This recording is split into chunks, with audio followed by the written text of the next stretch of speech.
گونج گونج اٹھے ہیں نغمات رضا سے بوستا،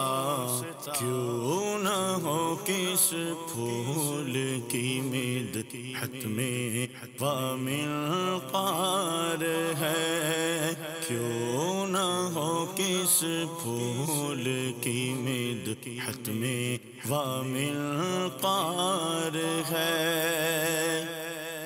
الحمدللہ رب العالمین والصلاة والسلام علی سید المرسلین، اما بعد فاعوذ باللہ من الشیطان الرجیم، بسم اللہ الرحمن الرحیم۔ الصلاة والسلام علیک یا رسول اللہ وعلی آلک واصحابک یا حبیب اللہ، الصلاة والسلام علیک یا نبی اللہ وعلی آلک واصحابک یا نور اللہ۔ میٹھے میٹھے اسلامی بھائیوں اور مدنی چینل کے ناظرین، سلسلہ ہے نغمات رضا۔ شاید آپ کو میرے چہرے کی مسکراہٹ کچھ بتا رہی ہو، آج بہت خوشی ہے۔ خوشی کیوں ہے کہ آج نغمات رضا میں اس کلام کو شامل کرنے جا رہے ہیں جس میں ہم سب کے آقا مدینے والے مصطفیٰ معراج کے دولہ صلی اللہ تعالیٰ علیہ وسلم کے معراج شریف کے سفر کو ذکر کیا گیا ہے۔ جی ہاں، آج قصیدہ معراج انشاءاللہ پڑھیں گے بھی، سنیں گے بھی، جھومیں گے اور سمجھیں گے بھی۔ بہت بار سنا ہوگا مگر شاید اس کے بہت سارے اشعار مدنی چینل کے ناظرین ہم سمجھ نہ سکے۔ آج اعلیٰ حضرت کی شاعری کا وہ شاہکار سننے جا رہے ہیں، یقیناً تیار ہو جائیے، دل جھومتے جائیں گے، اللہ نے چاہا روح بھی جھومے گی، اور اعلیٰ حضرت سے محبت میں بھی اضافہ ہوگا اور ان کے صدقے نبی پاک علیہ السلام کی محبت میں بھی اضافہ ہوگا۔ اے میرے میٹھے اسلامی بھائیوں، معراج کا سفر بڑا مبارک سفر، بڑا نورانی سفر۔ شاعر لکھتے ہیں نا، عرش سے نور چلا اور حرم تک پہنچا، سلسلہ میرے گناہوں کا کرم تک پہنچا، تیری معراج کہ تو جانے کہاں تک پہنچا،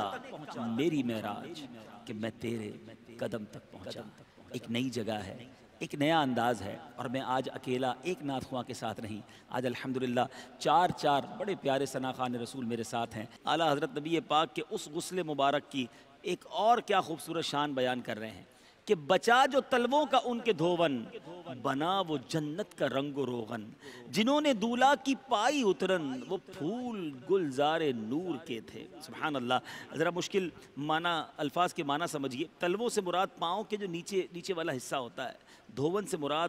وضو یا غسل میں جو استعمال شدہ پانی ہوتا ہے اسے دھوون کہتے ہیں۔ اترن، یہ اتارے ہوئے جو کپڑے ہوتے ہیں اس کو اترن کہا جاتا ہے۔ سبحان اللہ سبحان اللہ۔ اعلیٰ حضرت کہتے ہیں کہ نبی پاک علیہ السلام کہ جب مبارک آپ نے غسل کیا اور آپ کے پاؤں مبارک کا جو دھوون تھا اس سے کیا ہوا؟ اس سے جنت کا رنگ و روغن کر کے اس کے حسن کو بڑھا دیا گیا۔ میرے پیارے آقا کے تلووں کے دھوون سے جنت کو رنگ و روغن کر کے اس کے حسن میں اضافہ کیا گیا، اور جنت کے نورانی پھول جو ہیں وہ اپنی شگفتگی کو بڑھانے کے لیے، اپنا جمال بڑھانے کے لیے نبی پاک علیہ السلام کے جسم اقدس سے اترنے والا جو لباس ہے اس کو حاصل کرنے میں پیش تھے کہ وہ ہمیں مل جائے تو ہمارے حسن میں مزید اضافہ ہو جائے۔ سبحان اللہ۔ اب اگلے شعر کی طرف چلتے ہیں۔ اعلیٰ حضرت فرماتے خبر یہ تحویل مہر کی تھی کہ رت سہانی گھڑی پھرے گی، وہاں کی پوشاک زیب تن کی یہاں کا جوڑا بڑھا چکے تھے۔ سبحان اللہ۔ اس کی مشکل معنی پہلے سمجھیے۔ یہاں تحویل کے معنی ہے پھرنا، مہر سے مراد سورج، رت سے مراد موسم، سہانی یعنی اچھی اور پیاری، پوشاک لباس کو کہتے ہیں،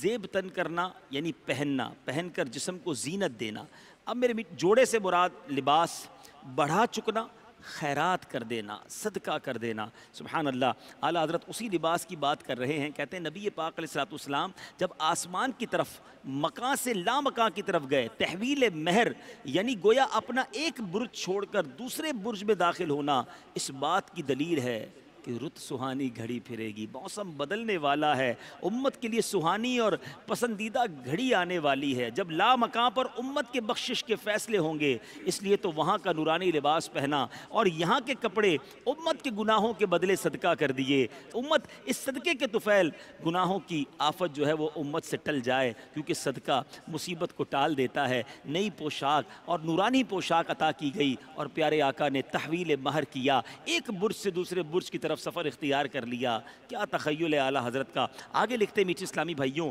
تجلی حق کا سہرا سر پر، صلاۃ و تسلیم کی نچھاور، دو رویا قدسی پرے جما کر کھڑے سلامی کے واسطے تھے۔ اگر سیکوینس پر تسلسل پر نظر دوڑائیں کہ پہلے تیاری کی بات کی ہے، نئے نرالے طرب کے ساما عرب کے مہمان کے لیے تھے، پہاڑوں کی، دریاؤں کی، خود حرم کی بات کی، اب سفر کی ابتدا ہے تو نبی پاک کا غسل کا تذکرہ کیا، اس کے بعد پیارے آقا کا لباس کیسا تھا، اس سفر کے لیے جو روانگی ہو رہی ہے تو بتایا جا رہا ہے کہ صحرا کون سا تھا، صلاۃ و تسلیم کی نچھاور ہو رہی ہے۔ ذرا مشکل الفاظ سمجھتے ہیں، صلاۃ و تسلیم کو کہتے ہیں، درود و سلام نچھاور سے مراد دولہا پر جو پیسے عموماً پھینکے جاتے ہیں اس کو نچھاور کہتے ہیں، مگر یہاں نبی پاک کی ذات پر درود و سلام کے نذرانے پیش کیے جا رہے ہیں۔ تجلی حق اللہ عز و جل کا جلوہ، صحرا سے مراد جو دولہا صحرا باندھتا ہے، یہاں اس سے مراد یہ ہے اب دو رویا نہیں، دونوں طرف دو لائنیں لگا کر قدسی فرشتے پرے جما کر لائن لگا کر، اللہ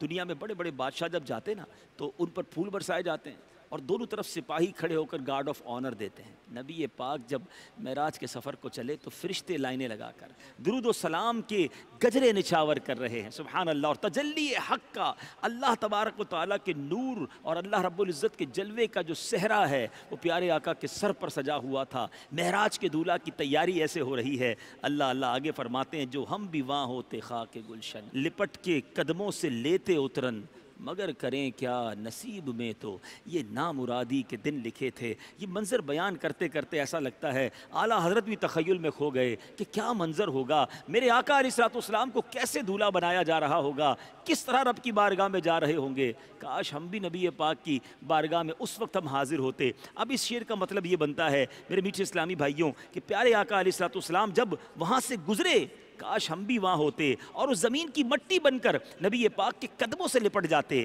اور عرض کرتے کہ اپنا دھون جنت کو عطا کیا ہے تو اپنا اترن ہمیں عطا فرما دیں، اترا ہوا لباس ہمیں عطا فرما دیں۔ ہمارے آقا ضرور ہماری بات مان جاتے اور اترن نہ بھی ملتا تو نالین پاک مل جاتی، جن کو ہم اپنے سر کا تاج بنا لیتے، جو سر پہ رکھنے کو مل جائے نالے پاک حضور، تو پھر کہیں کہ ہاں تاجدار ہم بھی ہیں۔ لیکن اعلیٰ حضرت لکھتے ہیں کہ ہمارے اتنے نصیب کہاں، ہم جیسے نکمے وہ نظارہ کرتے، ہمارے نصیب میں تو یہی ناکامی اور خاک چھاننے کے دن لکھے ہوئے ہیں، کہاں وہ ذات پاک اور کہاں وہ ہم۔ حسرت بھی کی ہے تو کیا پیاری کی ہے۔ اب آئیے میرے میٹھے اسلامی بھائیوں، اعلیٰ حضرت نے جو یہ اشعار لکھے ان کو ایک بار پھر سن کر طرز میں بھی سنتے ہیں۔ لکھتے ہیں، بچا جو تلووں کا ان کے دھون،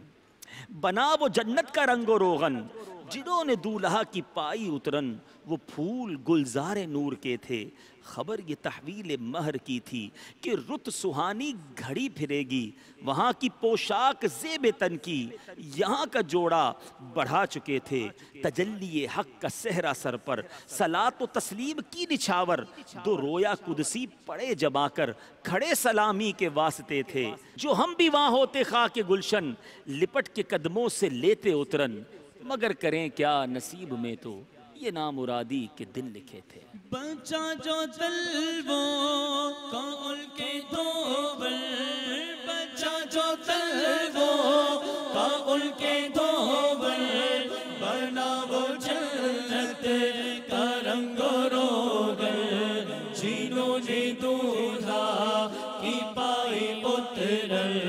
جنہوں نے دولہا کی پائی اترن، وہ پھول گلزار نور کے تھے، خبر یہ تحویل مہر کی تھی، خبر یہ تحویل مہر کی تھی، کہ رت سہانی گھڑی پھرے گی، وہاں کی پوشاک زیب تن کی، وہاں کی پوشاک زیب تن کی، یہاں کا جوڑا بڑھا چکے تھے، تجلی حق کا صحرا سر پر، تجلی حق کا صحرا سر پر، صلاۃ و تسلیم کی نچھاور، دو رویا قدسی پر جما کر، دو رویا قدسی پر جما کر، کھڑے سلامی کے واسطے تھے، جو ہم بھی وہاں دیکھا کہ گلشن، جو ہم بھی وہاں دیکھا کہ گلشن، لپٹ کے قدموں سے لیتے اترن، مگر کرے کیا نصیب میں تو، مگر کرے کیا نصیب میں تو یہ نامرادی کے دل لکھے تھے صلی اللہ علیہ یا رسول اللہ صلی اللہ علیہ یا رسول اللہ وسلم علیہ یا حبیب اللہ ہے چار سوئے شہرا معراج مصطفیٰ ہے چار سوئے شہرا معراج مصطفیٰ ہے معراج مصطفیٰ ہے معراج مصطفیٰ ہے سبحان اللہ سبحان اللہ گونج گونج اٹھے ہیں نغمات رضا سے بوستا کیوں نہ ہو کس پھول کی مدحت میں وامل قار ہے کیوں نہ ہو کس پھول کی مدحت میں وامل قار ہے